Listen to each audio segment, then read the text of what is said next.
India is not just a country, it is a civilization that predates much of the modern world.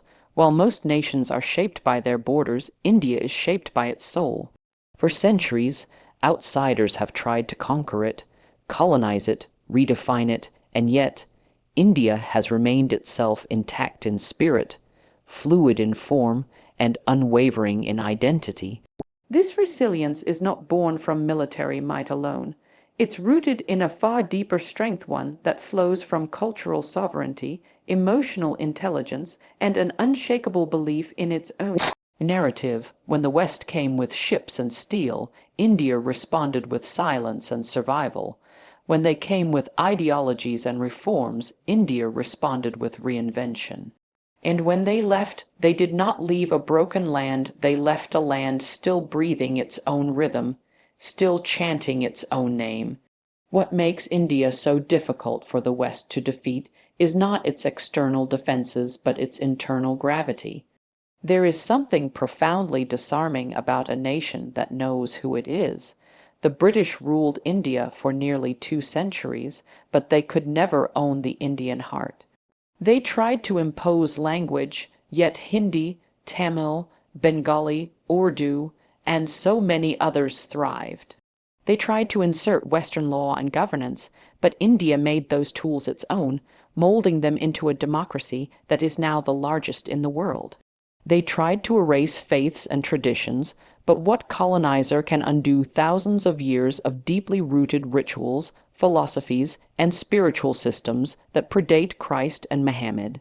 India's strength lies not in its rejection of the West, but in its ability to absorb it without losing its core. That is a form of cultural aikido, redirecting force rather than opposing it. The West often measures power through GDP, nuclear strength, and technological prowess.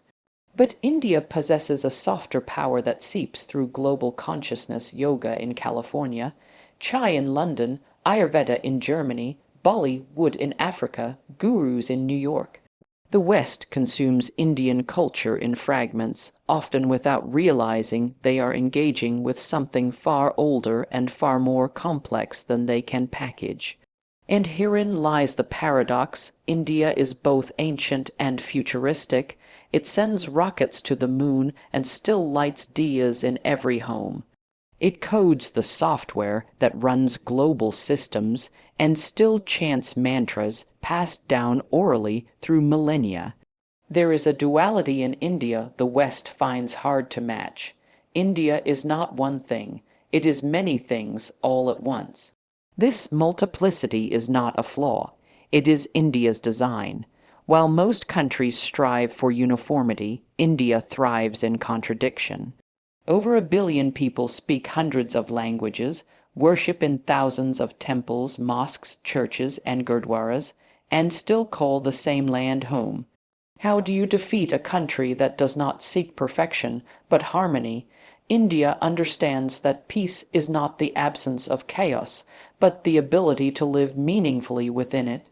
The West, in its obsession with order and categorization, often underestimates the strength of a civilization that finds power in the undefined.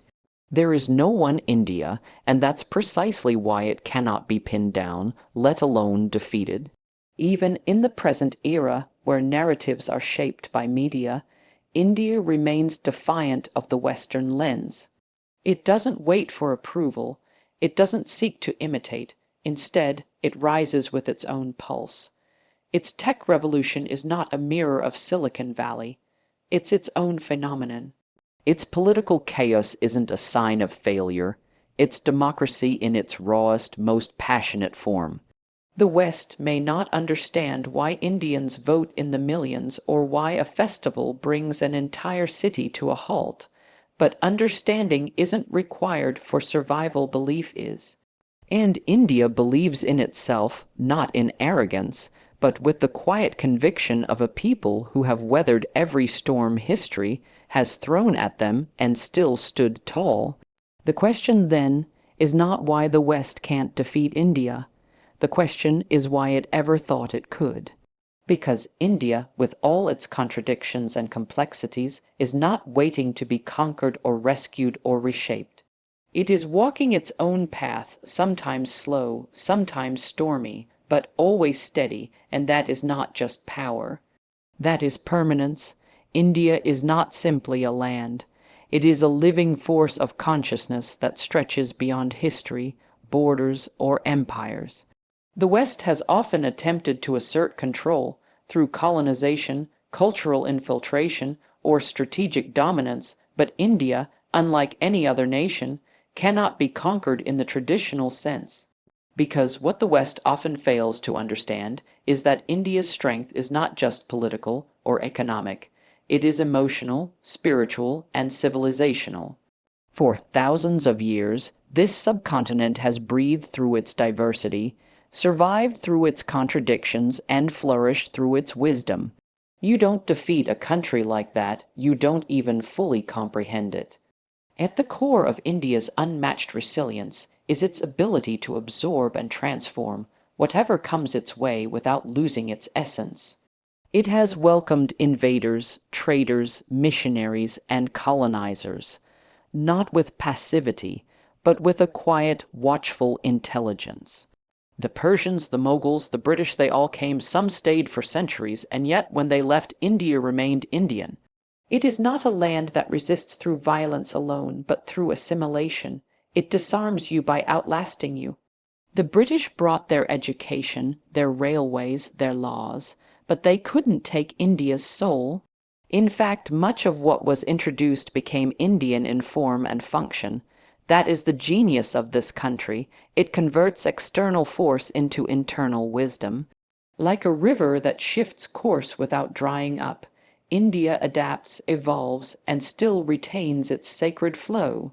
Then there's the emotional intelligence embedded in the Indian psyche, something the West rarely acknowledges. Where the Western idea of power revolves around dominance, control, and structure, India's power flows from something far less visible, its ability to hold contradictions with grace. It is a land of billion-voiced unity. It can be poor in currency and rich in philosophy. It can appear chaotic, but beneath that chaos is an ancient rhythm that has never stopped. That's emotional strength, being able to live in the mess without losing direction. This is why, despite political instability, corruption, poverty, and external pressures, India doesn't collapse. Because at its root, the country is not held together by contracts or constitutions alone. It is held by collective memory, shared belief, and cultural depth that the West cannot replicate, let alone destroy. The Western world often mistakes this for weakness. It sees India's caste divisions, religious debates, and political protests and assumes fragility. But they miss the point. These aren't signs of a nation on the verge of collapse, they're signs of a nation that refuses to be muted. In India, the ability to speak, argue, chant, or resist is not suppressed, it is exercised. And when people feel they are being heard, even amid disorder, the soul of a nation stays alive. India doesn't need to control every voice to remain one. Its oneness is not in sameness, but in its acceptance of difference. That's not just tolerance, it's evolution. Moreover, India's soft power has reached global proportions. Whether it's yoga calming minds in Western wellness studios, Bollywood breaking language barriers, or Indian cuisine becoming household flavor across continents, the West is not defeating India, it is being subtly influenced by it. Indian culture seeps in quietly, not by force but through desire. Westerners meditate with Indian mantras, wear Indian fabrics, admire Indian thinkers, all while often failing to acknowledge the depth from which these things come. But recognition is not India's aim. Influence without needing validation is far more potent, and when a nation can shape the world without firing a shot, it becomes clear why it is undefeatable. India does not move with the urgency to prove itself to the West. It does not strive to be the next America or Europe. Its ambition is not to imitate, but to awaken in its own way, on its own time. This is why it remains elusive to those who try to map it through linear logic or political calculation. You can study India, measure its growth, analyze its weaknesses, but you can't predict its spirit, and a nation whose power lies beyond comprehension is one that can never truly be defeated. India, unlike many nations, cannot be reduced to a simple idea of power or influence. Its true strength lies not in its military capability or economic statistics, but in the deeper emotional, cultural, and spiritual foundations that have carried it through centuries of challenges. The West has long attempted to define, control, and even dominate nations around the globe, and while it has succeeded in many regions, India remains an exception. It is the one country the West cannot defeat, not because of resistance in the conventional sense, but because India does not play by the same rules. It is a country of consciousness, complexity, and continuity, where every attempt to dominate is quietly met with an even greater force, absorption, transformation, and resilience. One of the most remarkable aspects of India is its civilizational depth.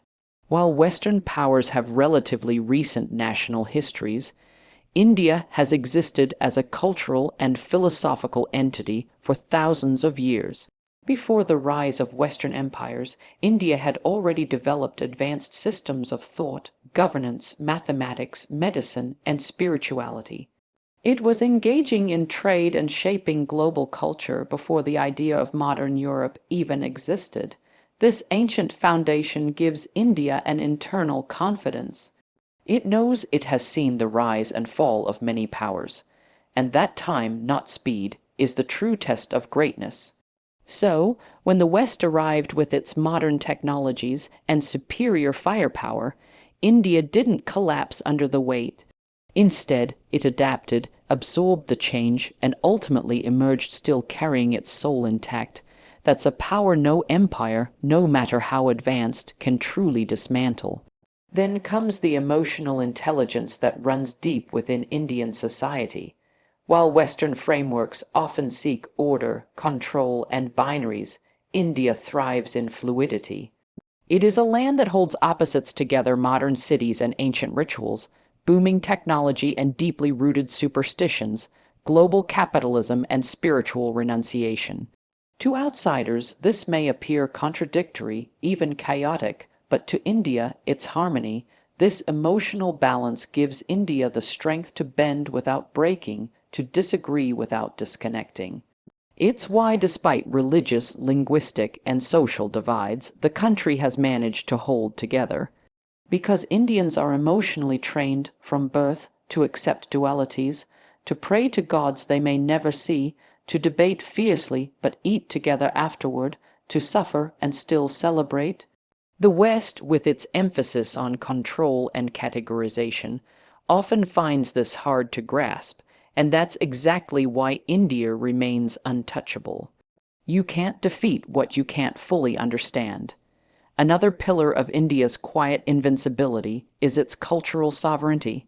The British Empire once boasted that the sun never set on its territories, and yet it could never dim the light of Indian culture. Even after decades of colonization, India emerged not as a faded version of Britain, but as a vibrant, self-renewing nation. Today, Indian music, cinema, fashion, food, and philosophy influence the world not through dominance, but through invitation.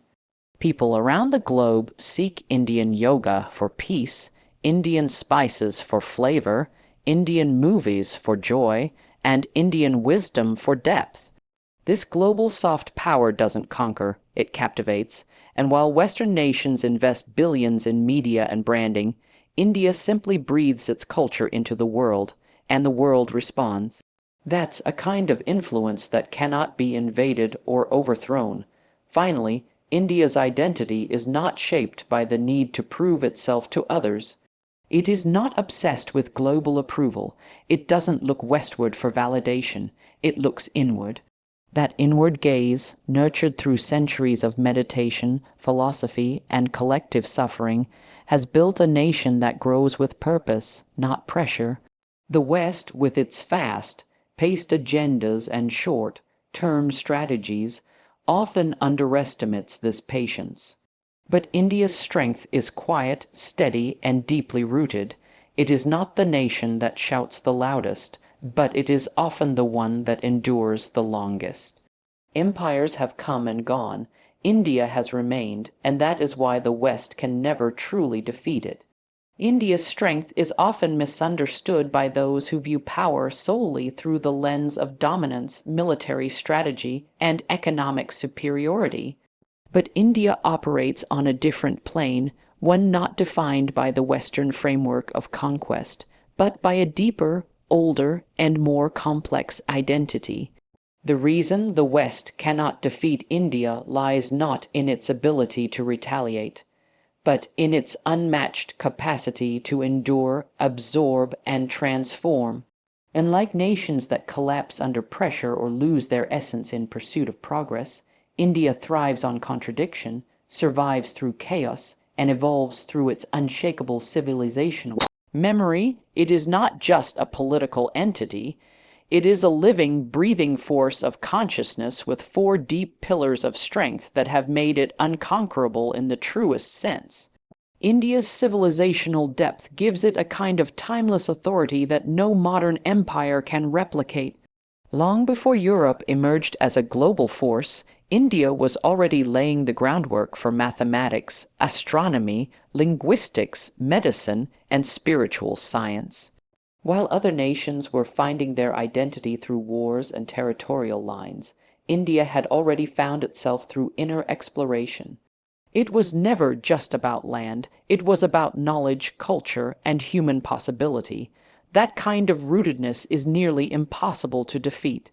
Colonizers may come and go, but they cannot erase what's etched into the soul of a civilization. When the British left India, they left behind railroads and language, but they couldn't take India's essence with them. It remained as strong as ever, rooted not in systems imposed from outside, but in truths born from within. That makes India not just resistant, but resilient beyond comprehension. The second reason the West can't conquer India lies in its emotional and philosophical flexibility. In the West, everything is often about control, clarity, and structure. There's a preference for order, predictability, and categorization. But India thrives in ambiguity. It makes space for opposing truths, for contradiction, for uncertainty. That's why one can find temples beside mosques, ancient chants echoing next to digital startups, and sacred cows walking beside speeding cars. What appears like chaos is actually a rhythm unfamiliar to the Western eye. It's not disorder, it's emotional maturity. A culture that can house multiple identities, faiths, languages, and philosophies without needing to collapse them into a single ideology is a culture too vast to be contained, let alone defeated. India's power lies in its ability to hold the paradox of human life without breaking apart. The West often tries to label this as inefficiency or backwardness, but in truth, it is a sophisticated emotional intelligence that refuses to be boxed in. Another key strength is India's cultural sovereignty. The world doesn't just look at India, it looks to India. From the explosion of yoga studios across Western cities to the rising popularity of Indian cuisine, music, and cinema, Indian culture has penetrated global consciousness in a way that is gentle yet powerful. What the West tried to colonize has now become something it voluntarily consumes. But the beauty of India is that it never seeks validation for what it offers. It shares without needing applause. Whether through spirituality, wellness, fashion, or philosophy, India influences the world by simply being itself. And that's influence you can't invade or replicate. It doesn't come from campaigns or colonization. It comes from continuity. You cannot defeat a culture that continues to reinvent itself while staying true to its core. Finally, India's rise on the global stage is not a reaction to the West. It's a reflection of its own awakening. While many nations seek to impress or imitate Western powers, India rises with its own sense of purpose. Its growth in technology, defense, space, and education is not aimed at rivalry but at self-reliance. The West looks at India as a player to be managed or influenced, but India does not seek permission to grow. It simply grows.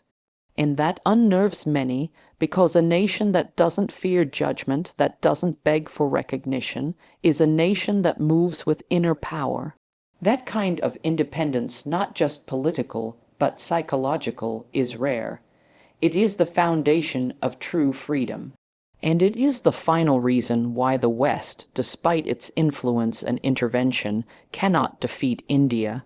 Because India does not live to be conquered, it lives to be eternal. India is a land that defies explanation and resists domination. For centuries, empires have risen and fallen, borders have shifted, and ideologies have spread like wildfire, but India has remained unconquered at its core.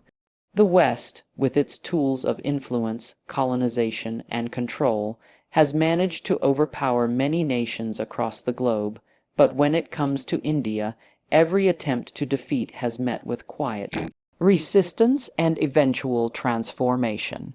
The reason isn't found in conventional power or aggressive diplomacy. It's embedded in India's unique essence, which is shaped by 5 deeply rooted strengths: civilizational continuity, emotional resilience, spiritual consciousness, cultural influence, and independent growth. Together, they form a shield not made of steel, but of something far stronger: identity. At the heart of India's invincibility is its civilizational depth. Long before modern Western powers emerged, India had already written epics, developed philosophies, built universities like Nalanda and Takshashila, and shaped systems of governance and economy. It had given the world the concept of zero, intricate medical knowledge through Ayurveda, and texts that explored the human condition in profound ways. The West, in its rise, often viewed history through a colonial lens, as if the world began with its own awakening. But India was already awake. When colonizers arrived, they didn't discover a raw, directionless land, they entered a civilization. One that had already seen centuries of change, had survived invasions, and had learned not just to rebuild but to remember.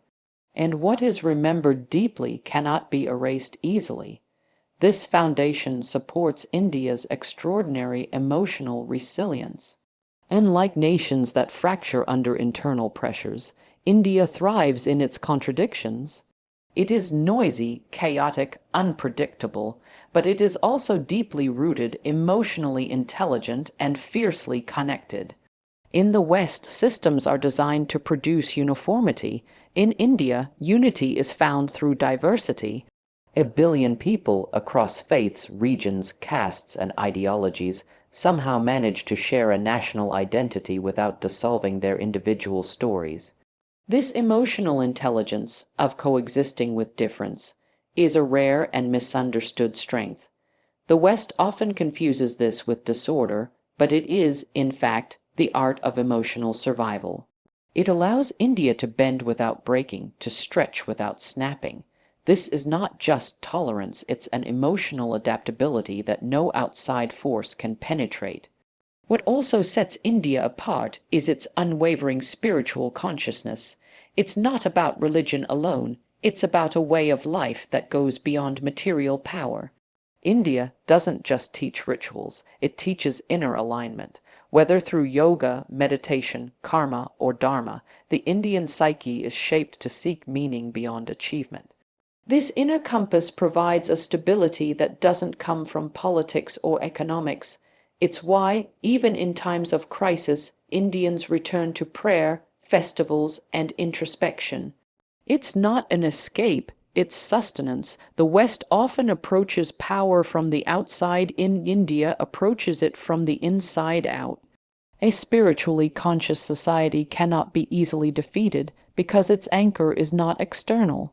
You can remove rulers, destroy infrastructure, rewrite textbooks, but you cannot shake a nation whose people close their eyes to find strength. India's soft power, too, remains a silent force that continues to expand its reach globally. Western culture spreads through media and marketing. Indian culture spreads through memory and meaning. From Hollywood celebrities embracing yoga to Western chefs using turmeric as a health elixir, from spiritual tourism to the growing reverence for Indian thought, the West unknowingly leans into India's cultural reservoir, and yet India does not push, its culture invites. That's the quiet genius of it. Bollywood connects hearts across continents, Indian cuisine sparks taste buds globally, and ancient philosophies are now reshaping the language of wellness in the modern world. While Western powers focus on dominance, India focuses on presence, and presence, when authentic, cannot be conquered. Finally, India is not reacting to the West, it is rising on its own terms. In technology, defense, education, and diplomacy, it is building a future rooted in its own soil. This isn't the rise of imitation, it is the rise of identity. India doesn't need to copy Western models to prove itself. It is creating its own blueprint.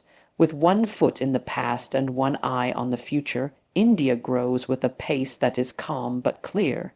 It is not racing to lead the world, but it is walking toward a position where the world will eventually follow. And that's why the West can't defeat India, because India isn't trying to win a race, it's building something timeless.